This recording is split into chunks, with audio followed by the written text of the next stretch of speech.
প্রিয় ছাত্রছাত্রীবৃন্দ, আজকের ক্লাসে তোমাদের স্বাগত জানাই।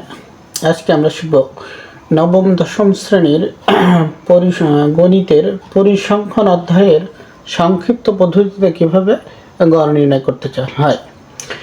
দেখো, তার জন্য একটি গণসংখ্যা নিবেশন সারণী দেওয়া আছে। তো গণসংখ্যা নিবেশন সারণী থেকে আমরা সংক্ষিপ্ত পদ্ধতিতে যদি গড় নির্ণয় করতে চাই, তার জন্য আমাদের একটা সারণীর প্রয়োজন হবে। সংক্ষিপ্ত পদ্ধতিতে গড় নির্ণয় সারণী। দেখো, সারণীতে আমরা এখানে করেছি শ্রেণীব্যাপ্তি, মধ্যমান, গণসংখ্যা, ধাপ বিচ্যুতি, গণসংখ্যা গুণন ধাপ বিচ্যুতি। তো চলো আমরা শুরু করি। দেখো, শ্রেণীব্যাপ্তি আর গণসংখ্যা প্রথমে গণসংখ্যা নিবেশন সারণীতে দেওয়া ছিল, আমরা সেখান থেকে জাস্ট উঠায় নিব। মধ্যমান পড়ব আমরা গণসংখ্যা। দেখো, এখানে আছে 6, 10, 12, 7, 5। এটা হচ্ছে আমাদের গণসংখ্যা দেওয়া আছে গণসংখ্যা নিবেশন সারণীতে। মধ্যমান আমরা নির্ণয় করব। 41 থেকে 50-এর যদি মধ্যমান নির্ণয় করি তাহলে আসে 45.5। আচ্ছা, 45.5। এই মধ্যমানটা আমরা কীভাবে নির্ণয় করব? মধ্যমান নির্ণয় করাটা খুবই সহজ। 41 অর্থাৎ এই শ্রেণীসীমার নিম্নসীমা এবং উচ্চসীমা যোগ করে আমরা 2 দ্বারা ভাগ করলে মধ্যমান পাব। অবশ্যই তোমরা মধ্যমান নির্ণয় করতে পারো। তো এখন আমরা যদি করি এখানে, তাহলে কথা হবে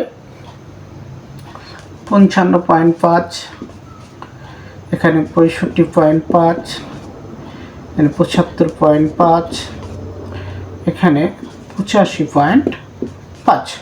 তো আমরা মধ্যমান নির্ণয় করলাম, গণসংখ্যা দেওয়া ছিল। এখন ধাপ বিচ্যুতি নির্ণয় করব। ধাপ বিচ্যুতি নির্ণয় করার জন্য দেখা একটা সূত্র আছে, যেটা UI সমান xi মাইনাস a ভাগ হচ্ছে h। তো এই সূত্র দিয়ে তোমরা করতে পারো। এছাড়াও তোমরা চাইলে শর্টকাট পদ্ধতিতেও করতে পারো, সেটা আমরা দেখাবো। তো সর্বপ্রথম এই আনুমানিক গড়টা আমরা দেখি।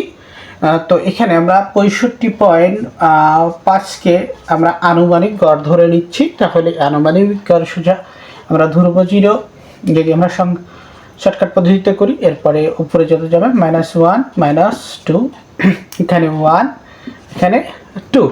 এই জন্য আমাদের কোনো সূত্রের প্রয়োজন হবে না, এটা আমরা শর্টকাট টেকনিকের মাধ্যমে করতে পারি। তো চলো এখন দেখি আমরা কিভাবে গণসংখ্যা গুণন ধাপ বিচ্যুতি বের। তো দেখো, ধাপ বিচ্যুতি এখানে এসে যদি গণন করি -12, -10, 0, 7, 10। তো এখানে আমরা সামেশন যদি করি FI/Y এর,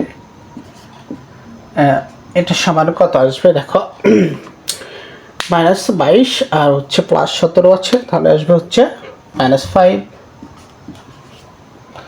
এখানে গণসংখ্যা নিবেশন সারণীর দেখো, আমরা যদি যোগফল বের করি তাহলে যোগফল কত? তাহলে গণসংখ্যা নিবেশন সারণীর যোগফল হচ্ছে 40। তো এখন এ পর্যন্ত দেখো, এখন আমরা কি করব? এই সংক্ষিপ্ত পদ্ধতিতে গড় নির্ণয় শুরু করব ইনশাআল্লাহ। তো দেখো, আমরা গড় নির্ণয় শুরু করি। তা গড় নির্ণয় সূত্র, সংক্ষিপ্ত পদ্ধতিতে গড় নির্ণয় সূত্র x সমান a প্লাস সামেশন FI/UI ভাগ n গুণন a। এখানে a হচ্ছে আনুমানিক গড় 65.5, n হচ্ছে মোট গণসংখ্যা সমান 40, FI/UI এর গুণফল হচ্ছে -5। আমরা গণসংখ্যা নিবেশন সারণীতে পেয়েছি। এই হচ্ছে শ্রেণীব্যাপ্তি, যেটা 10 দেওয়া আছে। তো চলো মান বসাই এখন আমরা। 65.5 প্লাস -5 ভাগ 40 ইন্টু 10। তো এটা দিয়ে কাটলে হচ্ছে 4। তো 65.5 প্লাস -5 ভাগ 4 সমান হচ্ছে 65.5 মাইনাস, যদি আমরা প্লাস মাইনাসে করি মাইনাস, সেটা দিয়ে যদি ভাগ করি তাহলে 1.25 আসে। আশা করি তোমরা বুঝতেছো। যদি 5কে আমরা 4 দ্বারা ভাগ করি তাহলে আমাদের ভাগফল আসে 1 পয়েন্ট।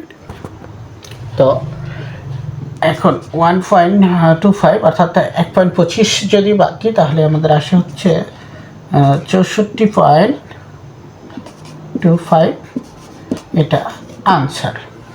তো আজকের ভিডিও এই পর্যন্ত। আশা করছি তোমরা এখন সংক্ষিপ্ত পদ্ধতিতে গড় নির্ণয় করতে পারবা।